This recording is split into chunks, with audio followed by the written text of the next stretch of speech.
Hola, muy buenos días a todos y bienvenidos a una sesión más de Esenciales en Infectología, un espacio de aulas abiertas de la Universidad de Antioquia, creado para ustedes, para compartir conocimiento, para compartir este tipo de escenarios académicos a través de los cuales nosotros vamos entrenando a los residentes en diferentes aspectos relacionados con las enfermedades infecciosas. El día de hoy nos acompaña el doctor Mateo Orozco, quien es residente de tercer año de Medicina Interna de la Universidad de Antioquia, y con él vamos a ir discutiendo el tema de neumonía adquirida en la comunidad. Bienvenidos.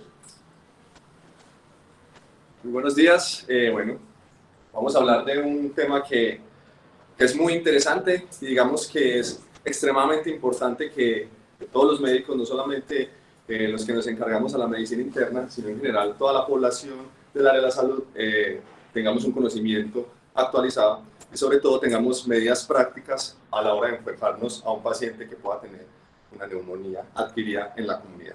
Entonces, como bien lo decía el doctor Cataño, vamos a hablar de neumonía adquirida en la comunidad. Entonces, en esta charla no vamos a tocar temas relacionados con neumonía en el contexto hospitalario o la neumonía nosocomial, y vamos a hacer una breve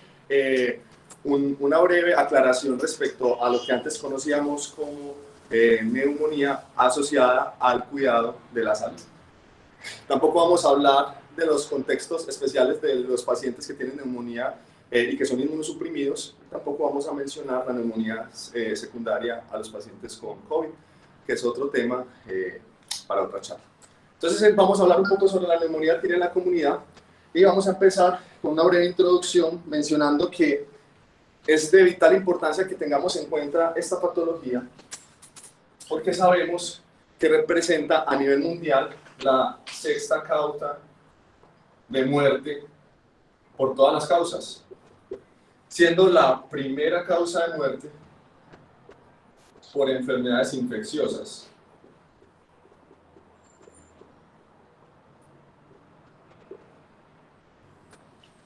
O sea, es de vital importancia saber de neumonía, porque podemos impactar en una de las causas más prevalentes de muerte a nivel mundial. ¿Por qué se genera esta mortalidad tan avanzada en la neumonía? Porque la gran mayoría de los pacientes que van a presentar neumonía van a tener una comorbilidad adicional. Principalmente estamos hablando que el 80% de los pacientes que presentan un episodio de NAD van a tener otras enfermedades. ¿Cuáles son las más prevalentes en este grupo? La hipertensión, la diabetes, la enfermedad pulmonar obstructiva crónica, la dislipidemia. Si ustedes se dan cuenta, estas enfermedades marcan el espectro de la gran mayoría de los pacientes que van a presentar neumonía. Por eso, aproximadamente el 60 al 70% de los episodios de NAD ocurren en pacientes mayores de 65 años. ¿Qué va en concordancia con estos antecedentes o con estas patologías comórbidas? No solamente es importante saber que la gran porcentaje de los pacientes que van a presentar neumonía están en los mayores de 65 años y que van a tener comorbilidades, sino que esto es una enfermedad que genera una carga de morbimortalidad y que genera un alto costo para la salud. Estamos hablando que una hospitalización por neumonía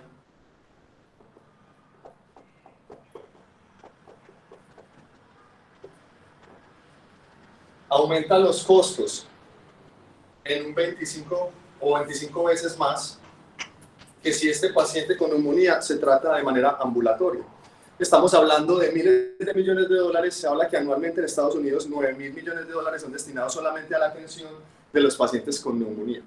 Entonces, como podemos ver, saber qué paciente podemos hospitalizar y qué paciente no debemos hospitalizar con neumonía, no solamente va a tener una implicación en la calidad del paciente, porque es mucho mejor, hasta el 80% de los pacientes con neumonía refieren que les gustaría estar siendo manejados en la casa, sino que también es una disminución de la carga económica del sistema de salud. Por eso es importante que nosotros conozcamos bien qué es lo que la evidencia ha traído hasta este momento para poder identificar y poder enfocar a estos pacientes de una manera adecuada. Hablando en nuestro medio, se sabe que que la incidencia de neumonía está cercana a 1 a 10 casos por 1000 habitantes.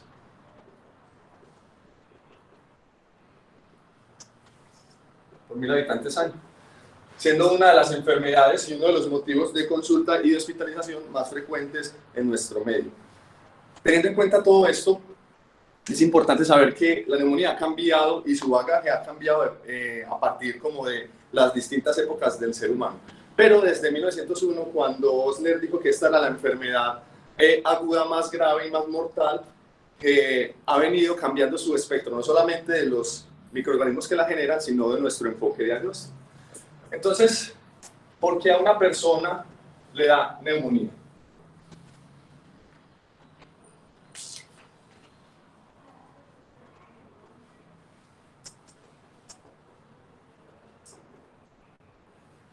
Entonces, como todo en las enfermedades infecciosas, la neumonía es una enfermedad o es un suceso fisiopatológico en el cual hay un tira y afloje entre el sistema inmune, las defensas del cuerpo y la capacidad de las bacterias, los virus, los parásitos o los hongos. Se perdió.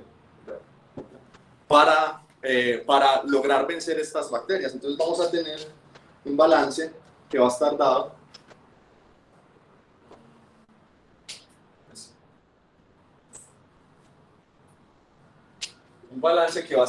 principalmente por la capacidad del cuerpo de rechazar y de atacar los virus, las bacterias y los microorganismos. Entonces la defensa del cuerpo. Y vamos a tener la capacidad del microorganismo para generar la infección. Y eso está dado principalmente por gérmenes que son muy virulentos o por gérmenes o contextos en los cuales los pacientes están expuestos a un alto inóculo de los mismos.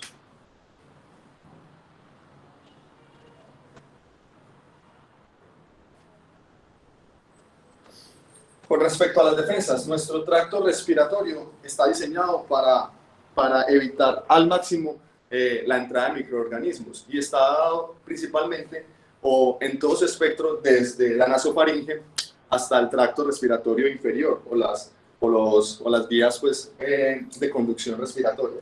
Entonces aquí vamos a tener mecanismos de defensas que son innatos como las barreras o las células primarias del sistema inmune, y vamos a tener mecanismos adaptativos como el que genera la respuesta macrofágica y la presentación de antígeno y el reclutamiento de los neutrófilos. Entonces aquí, importante, pues vamos a tener las características morfológicas del tracto, su misma morfología, la formación de los cornetes, la estructura hacia gravedad de lo mismo, y es importante tener en cuenta aquí los procesos o el aparato mucociliar que se encarga de atrapar a través de toda la producción de moco y de mover a través de la producción o de la funcionalidad de los cilios. Además, el tracto respiratorio de las vías superiores e inferiores está recubierto por un líquido específico que contiene muchos gérmenes bactericidas, entre los que encontramos lisocimas, lactoferrina y distintas inmunoglobulinas, entre las que destacamos la inmunoglobulina por excelencia del aparato mucoso, que es la IgA. Todas estas cosas lo que evitan es que cuando llega un microorganismo al tracto respiratorio, pues o sea atacado, sea atrapado y por último sea barrido. Tenemos también más abajo, ya cuando estamos en relación de la tráquea, entonces vamos a tener la tos como un mecanismo para expulsión de los gérmenes.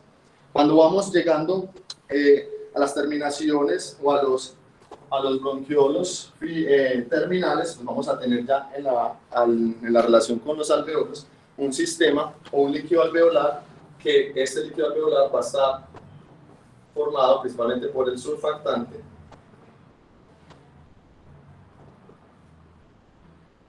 aquí también va a haber inmunoglobulinas, aquí también vamos a tener complemento. Y unas células específicas que se van a encargar del reconocimiento temprano de los gérmenes, que son los macrófagos. De los macrófagos vamos a tener 4 tipos de macrófagos, siendo los más importantes los alveolares.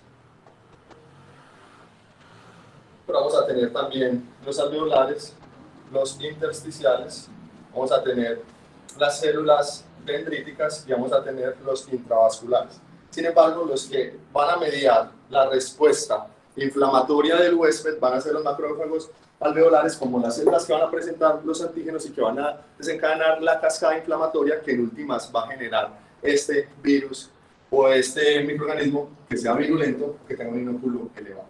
En últimas, todo esto va a llevar a un reclutamiento, a una quimiotaxis de neutrófilos, a un aumento de las citoquinas proinflamatorias, entre ellas la interleuquina 1 y el factor de necrosis tumoral, y en últimas a la formación del exudado y a la ocupación alveolar, que es una de las principales características histopatológicas del proceso de la neumonía. Entonces, teniendo en cuenta esto, sabemos que una persona que tenga deteriorado cualquiera de estos sistemas de defensa va a tener un aumento del riesgo de neumonía. Entonces, ¿cuáles son esos pacientes que tienen riesgo aumentado teniendo en cuenta todo esto? Entonces, ya sabemos que los pacientes mayores de 65 años, van a tener un riesgo aumentado porque esos pacientes tienen una disfunción tanto del tracto mucociliar como de la producción de tos, como una respuesta desbalanceada a la hora de enfrentar las infecciones, y por eso no solamente la neumonía, sino casi todas las infecciones son más frecuentes en este grupo poblacional. Vamos a tener también los pacientes que tienen alteración endotelial, entonces vamos a tener los pacientes con enfermedad arterial oclusiva crónica, vamos a tener los pacientes con diabetes mellitus, vamos a tener los pacientes que tienen enfermedades pulmonares de base, que cambian toda la estructura morfológica y funcional que les acabo de mencionar, y entre ellos los más importantes, pues vamos a tener los pacientes con enfermedad pulmonar obstructiva crónica y un grupo poblacional distinto, los pacientes con fibrosis quística.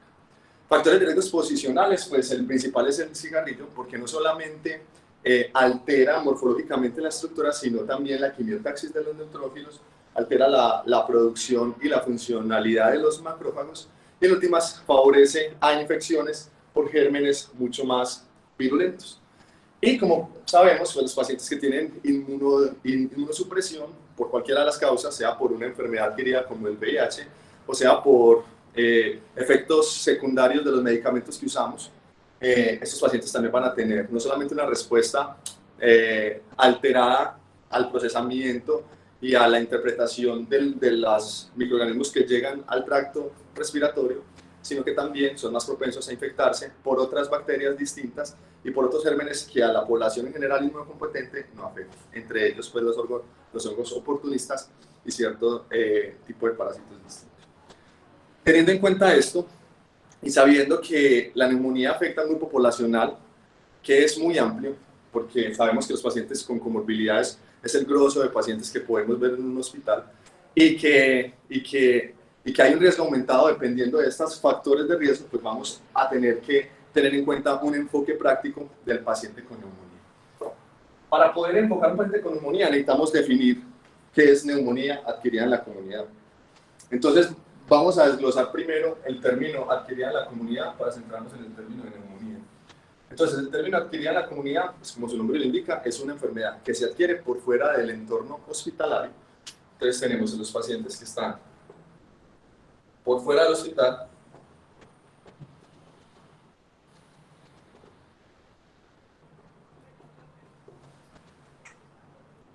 vamos también a tener los pacientes que se acaban de hospitalizar, pero que sus síntomas y signos empezaron en las primeras 48 horas de la estancia hospitalaria.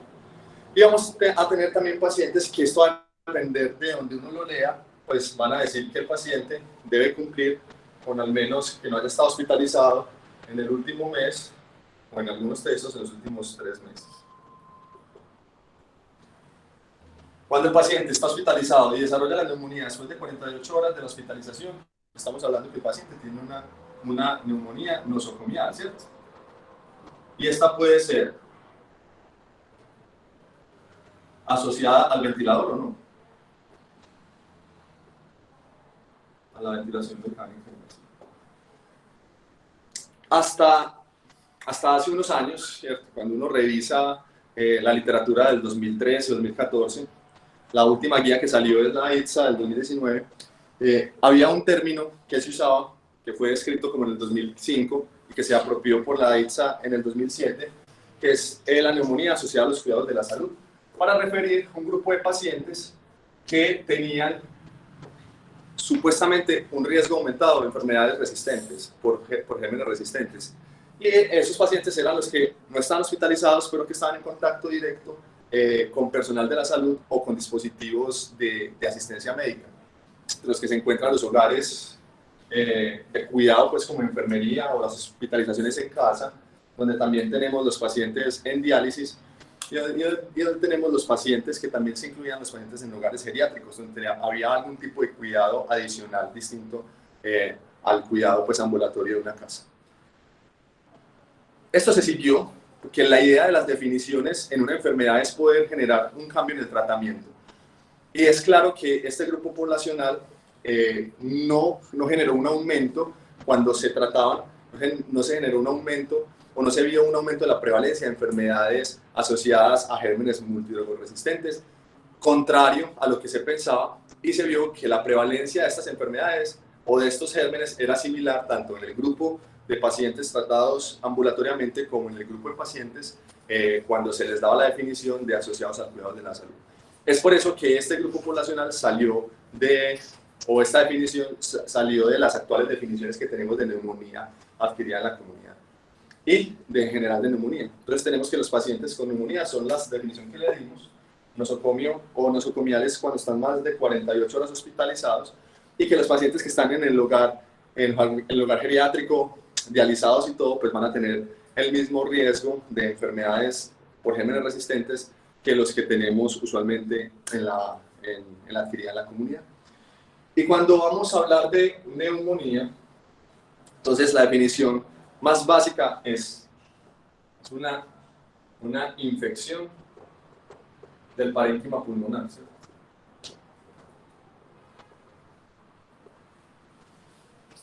Usualmente tiene un compromiso alveolar y que lleva a una alteración en el intercambio gaseoso o en la respiración.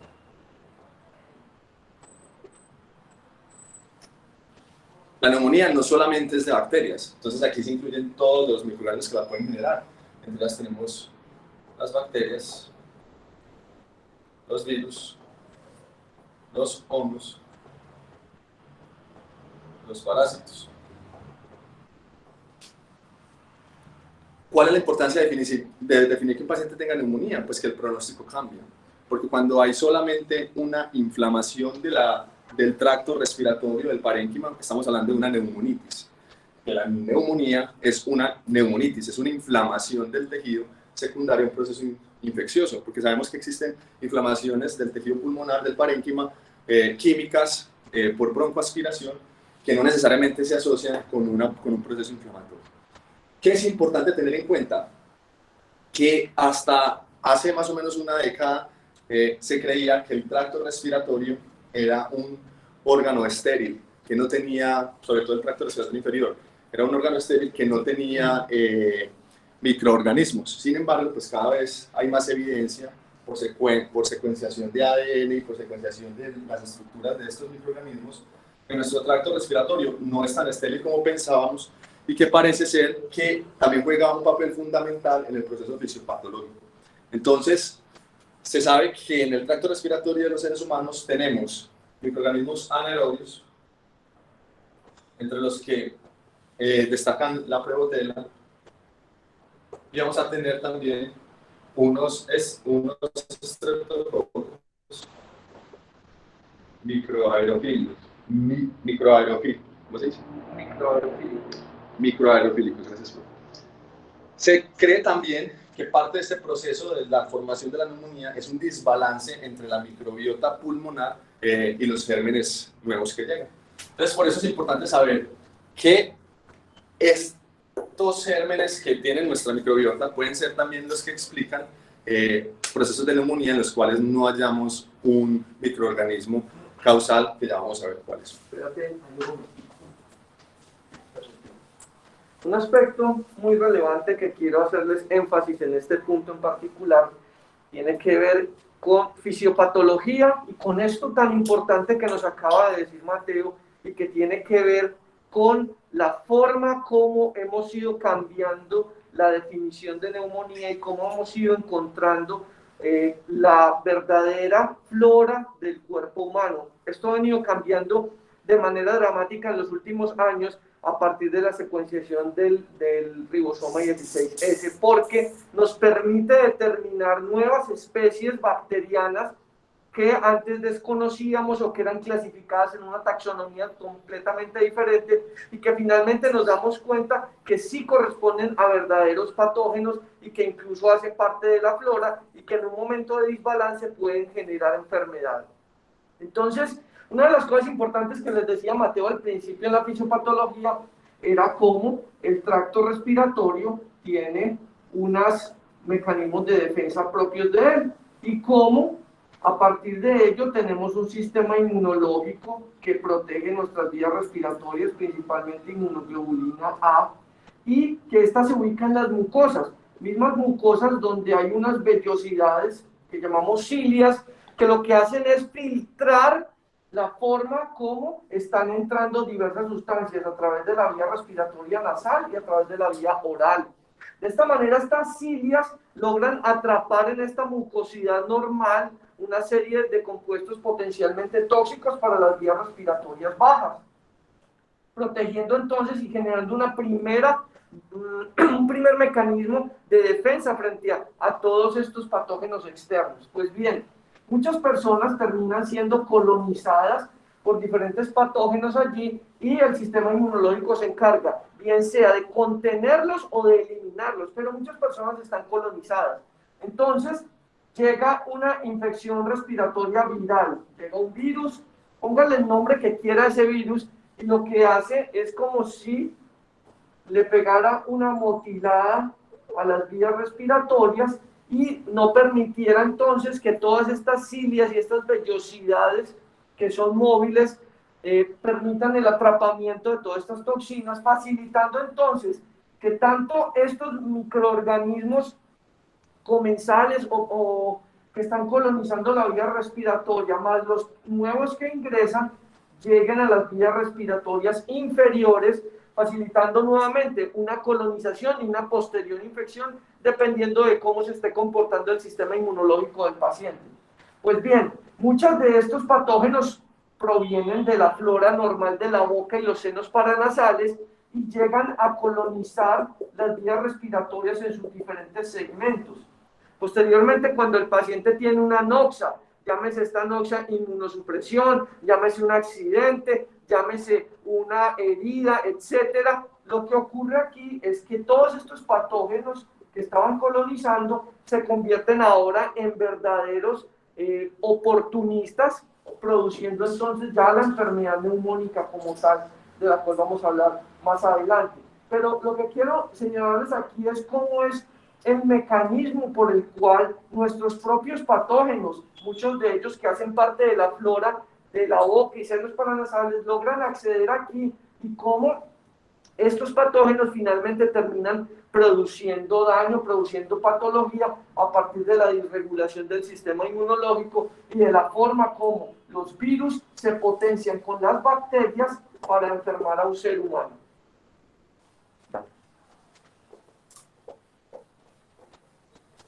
Muchas gracias, profe. Entonces, ya teniendo en cuenta todo esto y sabiendo por qué a una persona le da neumonía, pues tenemos que hacer el enfoque del paciente para poder llevar al diagnóstico y, por último, llegar al tratamiento. Entonces, cuando vamos a enfocarnos a un paciente con neumonía, pues vamos a tener que responder unas preguntas que son muy importantes. Y es, pues primero, ¿cuál es la probabilidad que este paciente tenga neumonía?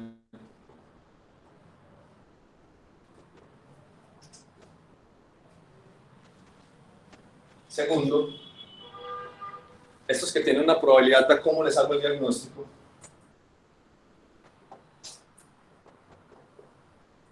Tercero, una vez que yo tenga claro que el paciente tiene neumonía, ¿cuál es la probabilidad que ese paciente tiene de morirse por lo que tiene, por los signos y los síntomas que tiene?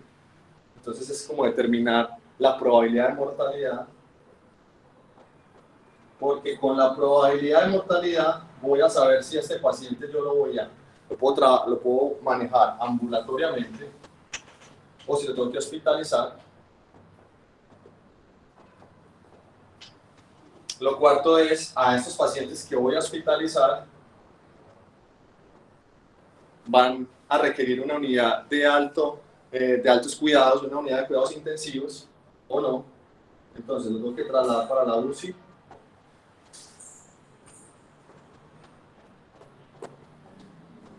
Y hay que saber cómo lo vamos a tratar.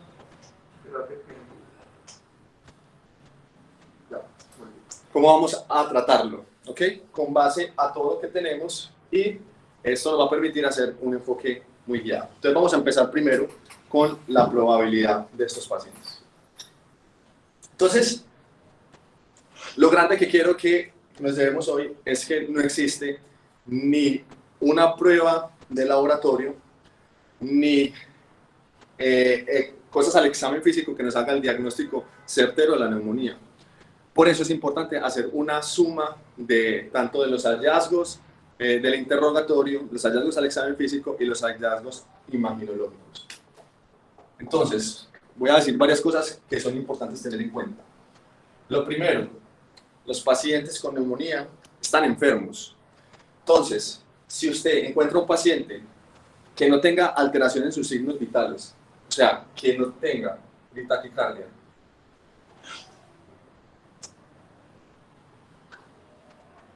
que no tenga taquicardia, que no tenga taquipnea,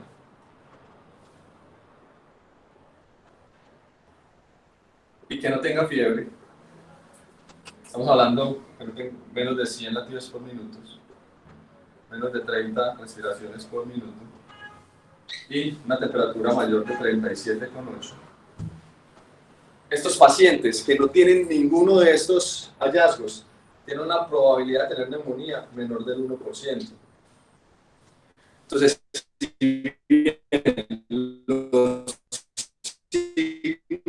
si los síntomas son muy malos para hacer un diagnóstico certero, no sirven para descartar la probable neumonía que tengan los pacientes.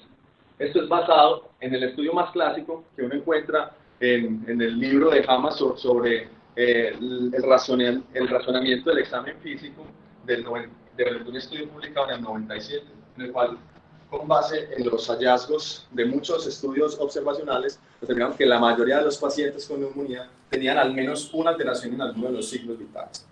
Entonces, es importante saber que no nos sirve para diagnosticar la enfermedad, pero sí nos sirve para descartar cuando no hay ninguna variable de los signos vitales alterados. 2. La gran mayoría de los pacientes van a tener no solamente alteración de sus signos vitales, sino que van a tener unos síntomas clásicos de la neumonía. Entre el 80 y el 90% de los pacientes van a tener tos. La fiebre se va a presentar aproximadamente entre el 60 y el 70% de los pacientes.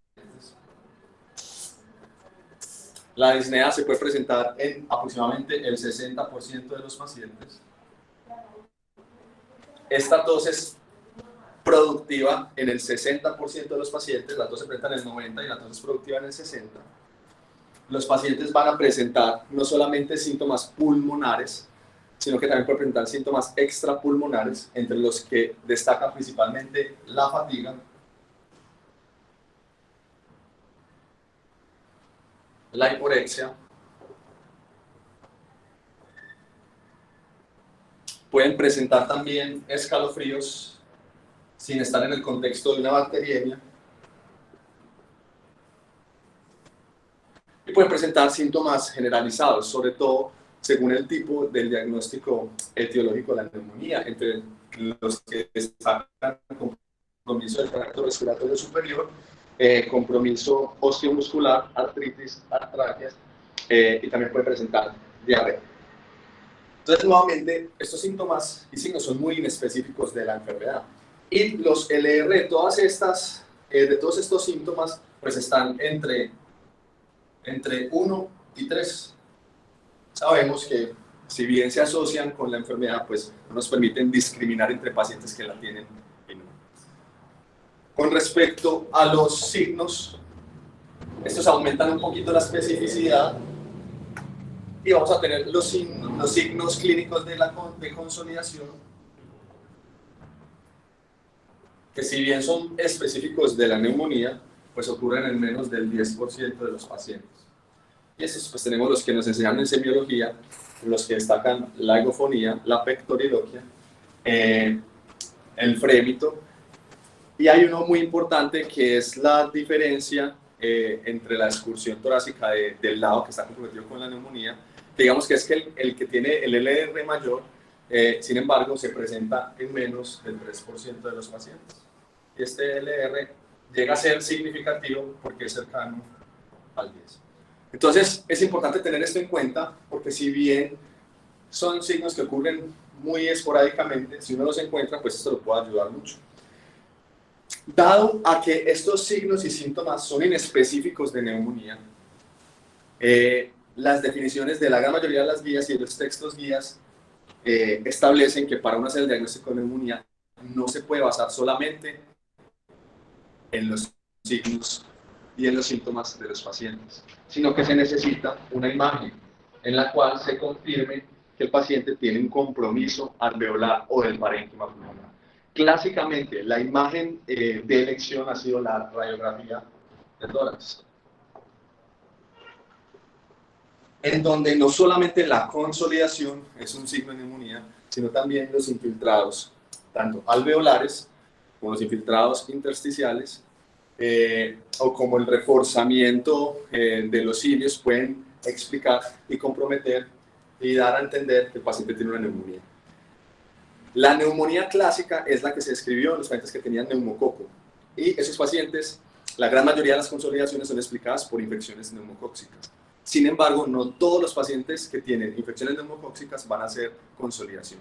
Por eso es importante tener en cuenta que los pacientes pueden tener neumonía sin tener consolidación, y que hay ciertos grupos poblacionales en los cuales los patrones clásicos radiográficos de neumonía pues no lo vamos a ver, sobre todo los pacientes que tienen inmunosupresión, los cuales pueden tener una radiografía normal, y por eso a la gran mayoría de esos pacientes hay que hacerles una imagen más avanzada que permita discriminar mejor el compromiso del parénquima pulmonar y ciertos tipos de patógenos que generan alteraciones distintas a procesos consolidativos o a procesos de compromiso intersticial.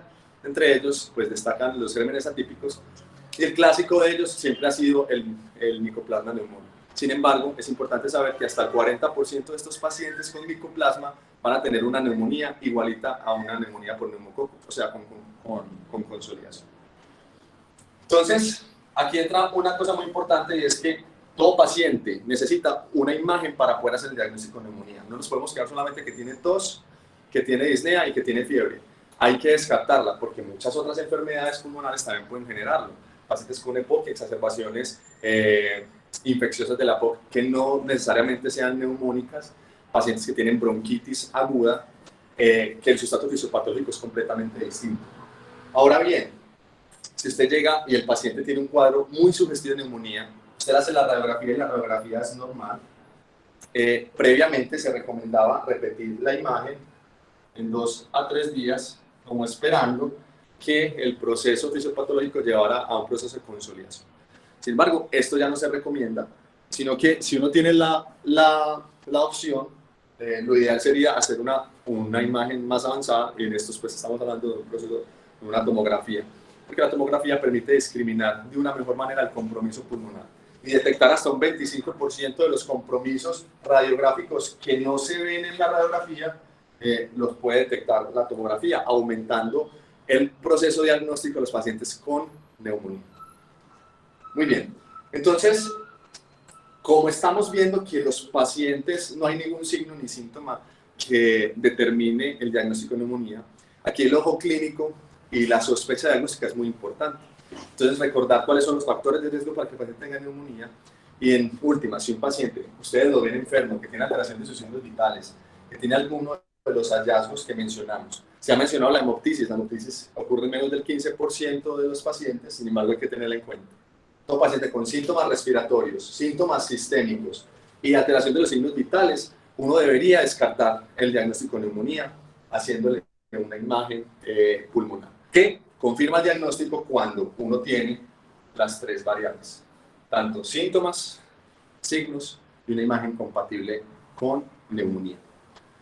Una vez uno tenga una probabilidad alta, dada por esto, y le haya hecho la imagen, que haya hecho el diagnóstico, voy a hablar un poco más sobre el diagnóstico en relación al diagnóstico microbiológico. Porque aquí hemos hecho el diagnóstico que es meramente clínico, porque hasta el momento no tenemos un aislamiento de un germen que esté explicando el proceso infeccioso. ¿Qué es importante? Y voy a ponerlo de primero. Se han hecho estudios en los que muestran el tratamiento dirigido por gérmenes, o sea, con la identificación del germen. Entonces voy a poner aquí tratamiento dirigido según el aislamiento del germen versus el tratamiento empírico de la neumonía. ¿Qué se ha visto? Que no existen diferencias en los resultados gruesos. ¿Cuáles son los resultados gruesos? Que el paciente se muera más, o que el paciente requiera menos días de estancia hospitalaria, o que el paciente tenga mejores desenlaces. ¿Por qué es importante saber esto? Porque la gran mayoría de los pacientes no vamos a encontrar un germen que genere, entonces la gran mayoría de los pacientes vamos a tener un tratamiento empírico. Sin embargo, no deja de ser importante buscar activamente en ciertos grupos de pacientes el aislamiento de los gérmenes. ¿Por qué? Porque esto nos va a permitir disminuir o estrechar el margen, el espectro antibiótico, nos va a permitir también conocer nuestro entorno y saber cuáles son los gérmenes que nos afectan, y en última nos va a permitir disminuir la probabilidad de generar resistencias antimicrobianas. Pero el mensaje grande es que es difícil en neumonía lograr aislamientos microbiológicos, y que a pesar de que no los hallemos y demos tratamiento empírico, ese tratamiento empírico no aumenta la mortalidad de los pacientes y no afecta los desenlaces gruesos de los pacientes. Ahora bien, Hay varias preguntas, Teo, en esta parte. No, tranquilo, quédate ahí. Yo los puedo hacer desde aquí. Nos preguntan que con respecto al tiempo de evolución, ¿hay algún número que le ayude a uno a diferenciar entre neumonía adquirida en comunidad y otras entidades como bronquitis, tuberculosis aguda, etcétera? bueno, es importante tener en cuenta el diagnóstico de bronquitis. Es difícil diferenciarlo de la neumonía. Hay ciertos textos pues, que mencionan no tanto el tiempo, sino ciertas variables como el laboratorio, como tener leucocitosis, como tener afectación o fiebre, que no es tan común en los pacientes con bronquitis, que uno podría hacer como la diferenciación. Sin embargo, nuevamente, aquí lo más importante, cuando uno sospecha una bronquitis o un proceso neumónico, es primero descartar la neumonía. Y para eso es necesario hacer una imagen, porque solamente con la clínica o con el tiempo de evolución no se puede hacer la diferenciación entre bronquitis y neumonía. Teniendo en cuenta que la bronquitis pues, es una enfermedad que compromete también casi siempre las vías respiratorias superiores y parte de las vías pues, respiratorias inferiores, entonces van a tener muchos síntomas respiratorios superiores.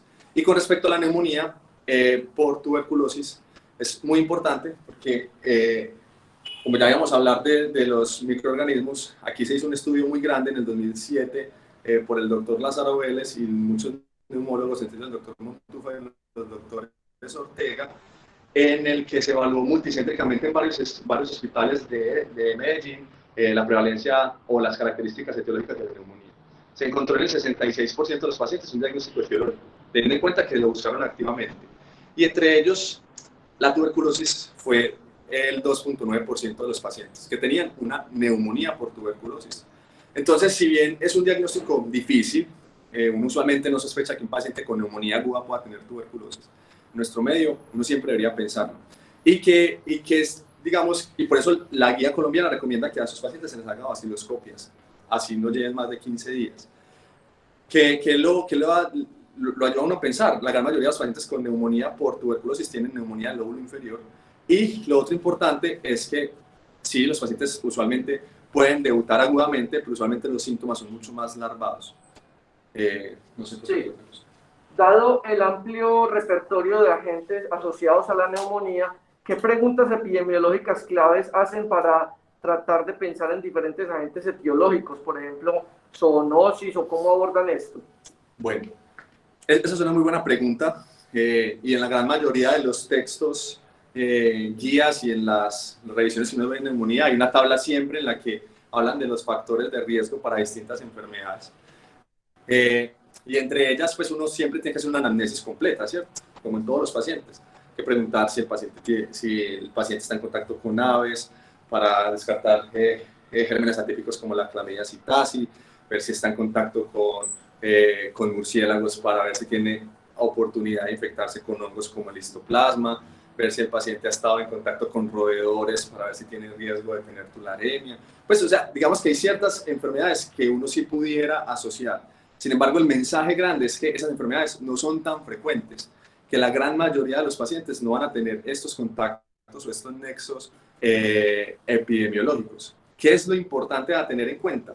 Que rara vez vamos a tener un diagnóstico etiológico y que rara vez los pacientes con neumonía van a tener estas manifestaciones de estas enfermedades atípicas. Que es importante tenerlas en cuenta y ver que actualmente la guía de la ITSA ha tratado de resumir al máximo estos enfoques de pacientes con distintos patrones para facilitar un poco el trabajo y determinar que los pacientes, como vamos a ver, para definir el tratamiento, lo que nos va a tener como marcado es si el paciente tiene riesgo de resistencia para Staphylococcus aureus y para infección de pseudomonas. Cuando hablamos de una tomografía, en caso de que los rayos X no sean concluyentes, ¿cuál sería ese tipo de tomografía? ¿Un TACAR simple, contrastada? Bueno, con un TAC simple es suficiente para hacer el diagnóstico de neumonía porque el TAC simple ve muy bien el parénquima pulmonar. Ya si uno sospecha enfermedad pleural o si sospecha pues otras hallazgos que se escapan de la revisión como enfermedad neoplásica, pues o enfermedad pues vascular, valdría la pena contrastarlo. Pero para el diagnóstico de la neumonía un TAC simple es suficiente. Si la mayoría de los pacientes tienen dolor torácico y tienen producción de esputo, ¿por qué en muchos casos no se cultiva esta muestra? Bueno, como vamos a ver en el diagnóstico, eso es importante. El 60 al 80% de los pacientes, aproximadamente el 60% de los pacientes expectoran, o sea que el 40% no expectora. De los que expectoran, la muestra es ineficiente en el 60% de los casos. Y de las muestras que son eficientes, que se definen como más de 25 leucos, principalmente neutrófilos y menos de 10 células epiteliales, de esos que lograron expectorar y que lograron expectorar una muestra eficiente, el aislamiento en esa muestra eficiente, de los que lograron expectorar, es aproximadamente entre el 40 al 50%. O sea, muy bajo. De 100 pacientes que tengan neumonía, aproximadamente se va a lograr un aislamiento microbiológico en un 15 a un 17%. Entonces, digamos que eso es una de las razones por las cuales no a todos los pacientes con neumonía uno, según las guías, debería hacerle aislamiento microbiológico. Que si existe la neumonía silenciosa. Me corcharon, no sé. Bueno, entonces, muy bien. Entonces, teniendo en cuenta lo que íbamos, es importante ya saber que hicimos el diagnóstico. Y con el diagnóstico etiológico, bueno, yo se los acabo de resumir, pero las guías que dicen, para que dejemos como claro, que las muestras del esputo, o sea, el gram y el cultivo del esputo, se deben hacer en los pacientes que tienen neumonía grave,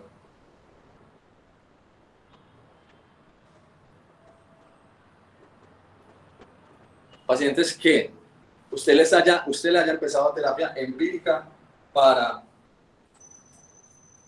estafilo meticilino resistente o para pseudomonas,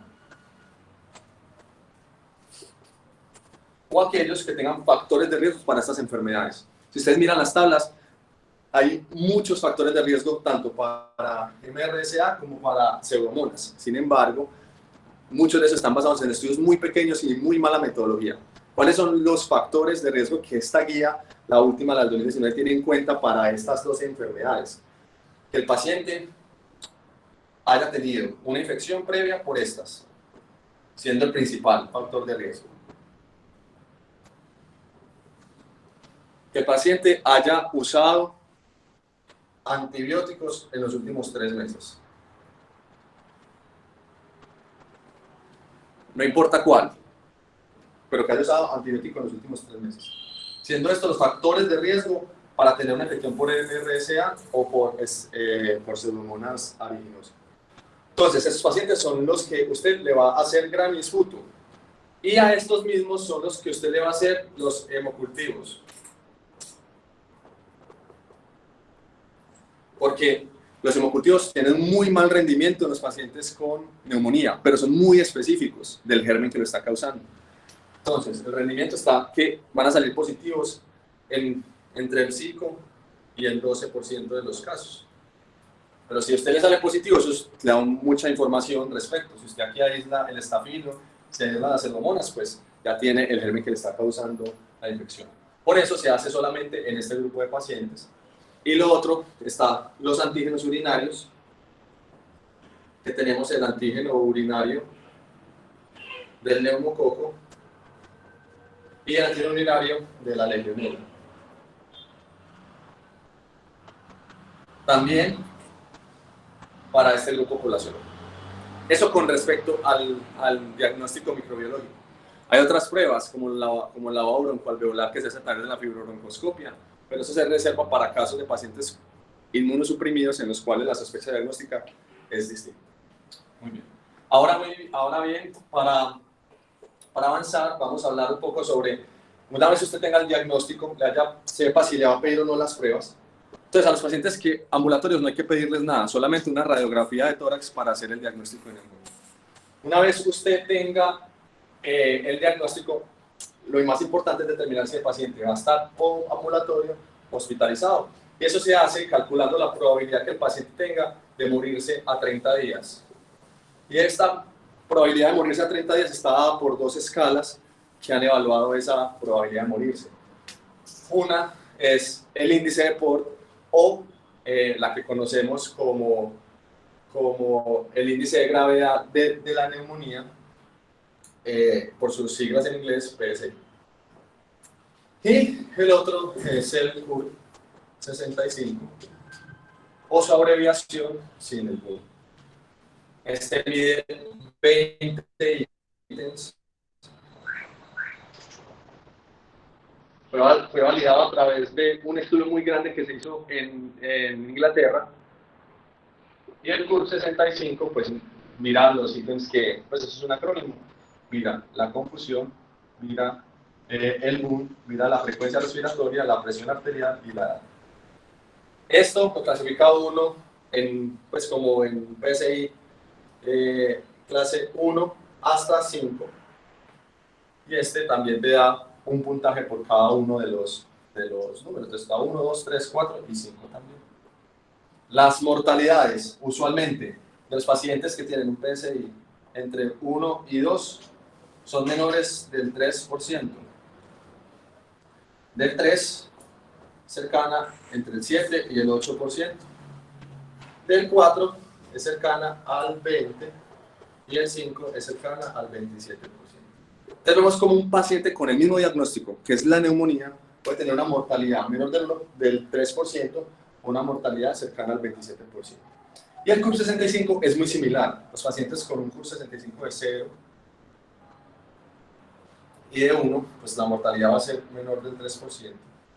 Con un CUR 65 entre 2 y 3 está entre el 10 y el 15%.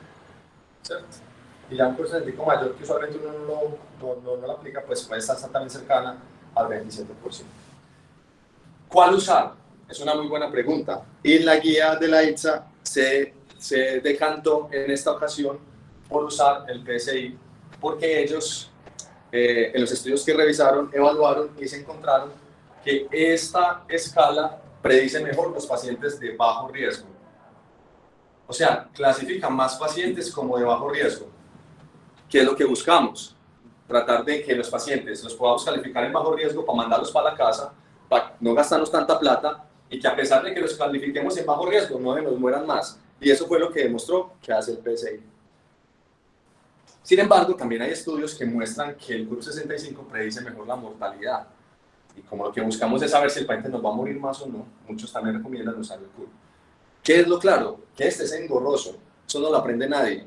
La única manera de uno hacerlo es buscando una tabla o buscando las aplicaciones del celular para aplicarlo. El CURP 65 es mucho más sencillo. Se utiliza la escala de confusión, una escala mental abreviada, que mira 10 preguntas sencillas en las que si el paciente responde, si la responde todas da 10, y si responde menos de 8 o 8, pues el paciente tiene este punto. Un mayor de 20, frecuencia respiratoria mayor de 30, presión arterial menor de 90 a la sistólica o el 60 a la diastólica, y el que el paciente tenga más de 65. Y usted puede prescindir de la urea para hacer solamente un diagnóstico clínico. Muy bien, estas escalas son muy buenas, pero estas escalas no predicen la probabilidad que el paciente tenga de entrar a UCI. Por eso es importante hacer una nueva valoración que, si uno se da cuenta, eso es un juicio clínico de qué paciente requiere o no entrar a la unidad de cuidados intensivos. Lo otro importante es que en nuestro medio, si bien podemos aplicar todo eso, tenemos que tener en cuenta las condiciones de nuestro paciente. Tenemos para tratarlo ambulatoriamente, el paciente tiene para tomarse los medicamentos, el paciente entiende la gravedad de su enfermedad y va a ser adherente al tratamiento. Entonces, ¿qué es lo que vemos nosotros en nuestro medio? Que la gran mayoría de los pacientes, así tengan sus signos vitales estables, así no tengan una probabilidad alta de morirse a 30 días, la gran mayoría de nuestros pacientes terminan hospitalizados. ¿Por qué? Porque así es nuestro sistema y porque ambulatoriamente los pacientes no pueden hacer un buen tratamiento. Con respecto a la entrada a UCI, pues usamos una escala que predice ese riesgo que se llama la ITSA ATS. Esto tiene unos criterios que son mayores y unos menores. Que esta gente no se inventó nada, es lo que todos sabemos que un paciente requiere unidad de cuidados intensivos. Si el paciente pues, necesita ventilación mecánica invasiva, necesita unidad de cuidados intensivos. Y si el paciente está chocado, necesita una unidad de cuidados intensivos. Y aquí hay y aquí hay 9 variables que uno requiere que al menos tenga 3 para que también sea positivo y haya que meterlo a la UCI. Y tenemos casi las mismas variables que están en las otras escalas. La que vamos a tener que el paciente tenga una neumonía multilobar, que el paciente tenga leucopenia, que el paciente tenga trombocitopenia, que el paciente tenga hipotermia, que el paciente tenga una PAFI menor de 250, que el paciente esté taquipnéico. No recuerdo las otras, pero son en general estas. ¿Qué es importante? Que uno también puede usar esto en un momento, no se demora 5 minutos viendo en el celular, haciendo pues como el enfoque, y puede ubicar adecuadamente a su paciente. Recientemente han tratado de salir distintos estudios que muestran otras variables, entre ellos el índice de choque, que es la frecuencia cardíaca sobre la presión arterial, cuando esto es mayor de 0.7, más una PAFI menor de 250. Con esto, los estudios, eso todavía no está muy validado, pero los estudios muestran que tienen una capacidad de predecir la entrada a UCI casi igual a los criterios de la ETSA y la ATS, que también es como para que uno los tenga en cuenta y vea que un paciente pues, que tenga estos hallazgos, pues también podría ser candidato a la unidad de cuidados intensivos. Bueno, ya para hablar del tratamiento, terminando, es importante tener en cuenta varias cosas. Los pacientes ambulatorios que no tengan comorbilidades, sin comorbilidades, vamos a cubrirles principalmente el estrepto y el tratamiento va a ser con amoxi, 1 gramo cada 8 horas. Y aquí se pueden dar otros, y las guías previas recomendan los macrólidos de 1. Sin embargo, ahorita se hizo como un punto de buena práctica, y es que los macrólidos se pueden dar siempre y cuando la resistencia en el medio sea menor del 25%, porque en Estados Unidos es del 40%, por eso en Estados Unidos no se puede usar los macrólidos como monoterapia, porque se ha visto un aumento en la mortalidad de los pacientes ambulatorios. En nuestro medio solamente hay un estudio que fue publicado por el Instituto Nacional de Salud por allá en los años 2005-2006, en el que se vio que la resistencia a eritromicina era del 5%. Así que, por ese estudio, no sabemos en este momento cómo está la cosa, uno podría usar en monoterapia los macrólidos. Entre ellos la acitromicina, dando una dosis el primer día de 500 y seguida por 250 al día. O la claritro, que no tenemos claritro, pues que sería 500 cada 12 horas. Otra opción para los que son alérgicos a los betalactámicos o no reciben macrólidos son la oxiciclina, que serían 100 cada 12, ¿cierto? Y algunos dicen también dar una dosis de carga el primer día de 200. Para los adultos con comorbilidades que están ambulatorios, pues lo ideal sería darles un betalactámico que tenga un inhibidor de beta-lactamasa. Y, a ver, personalmente, pues aquí la resistencia de la Haemophilus influenza al betalactámico está cercana al 30%. Entonces, si me preguntan, los pacientes ambulatorios que tengan la posibilidad de recibir tratamiento para cubrir este germen, así no tengan comorbilidades, pues sería lo ideal. Y para eso, pues la principal que tenemos con betalactámico oral, pues es la amoxicilina clavulanato. Vienen dos presentaciones, de 500 y 125, que esa se haría cada 8 horas, y de 850, 125, que se haría cada 12 horas. La recomendación es que a estos pacientes uno les adicione, no si quiere, sino que les adicione el macrólido. O podría adicionarles también una fluoroquinolona respiratoria, pues que no son respiratorias, entre ellas la levofloxacina, 750 al día, o la moxi, 400 al día. El problema de las fluoroquinolonas en nuestro medio es que, como veíamos, hasta el 3% de los pacientes con neumonía pueden tener tuberculosis. Y sí está demostrado que cuando los pacientes reciben empíricamente fluoroquinolonas para una neumonía y el paciente tiene una tuberculosis, se retrasa el diagnóstico hasta 5 veces lo que podía haberse diagnosticado la tuberculosis si no hubiera recibido fluoroquinolona. Y lo otro es que estos medicamentos son parte del arsenal terapéutico de la segunda línea de tratamiento de la tuberculosis cuando ya se vuelve resistente, o cuando hay alergia o cuando hay intolerancia a alguno de los medicamentos. Por lo que es fundamental guardarlas para esta enfermedad y teniendo buenas opciones para tratamiento ambulatorio. Ahora, muy bien, para el tratamiento hospitalario. Entonces hay un gran debate que cada vez está como más decantado sobre si a los pacientes hay que darles combinación de un betalactámico con un inhibidor de beta-lactamasas. Solamente usamos ampicilva. Si hay que adicionarle o no el macrólido. ¿Por qué? Porque hay estudios observacionales que han mostrado que no hay diferencia entre tratarlos solamente con ampicilva o tratarlos con la combinación. Sin embargo, hay ciertos grupos poblacionales, y por eso es que todavía está la recomendación, en los cuales este tratamiento doble ha demostrado disminución de la mortalidad, y son principalmente los pacientes que tienen una neumonía por neumococo.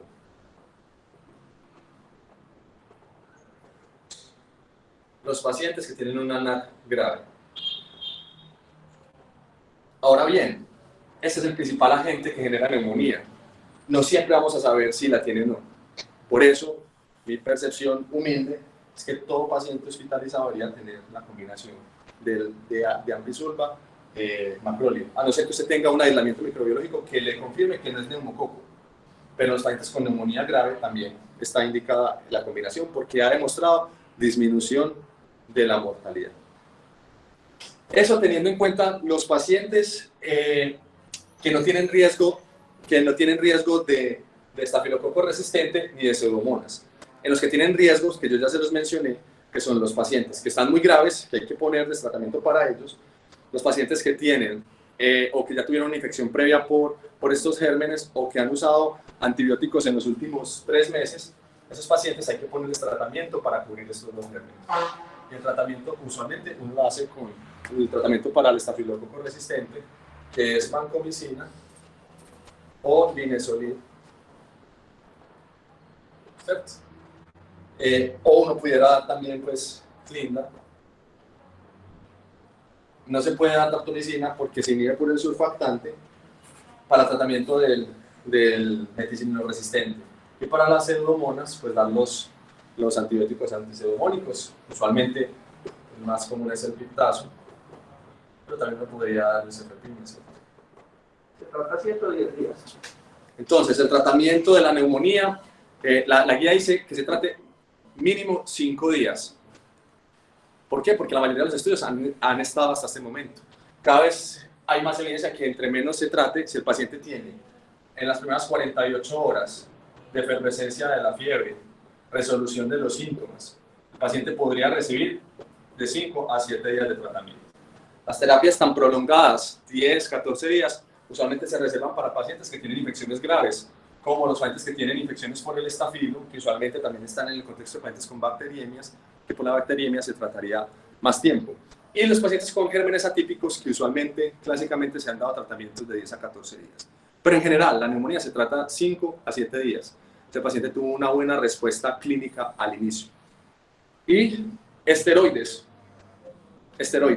Punto importante, punto también que no hay consenso todavía. La guía, la ITSA, recomienda que los pacientes no reciban esteroides, a no ser que tenga una indicación por otra causa, como el choque séptico.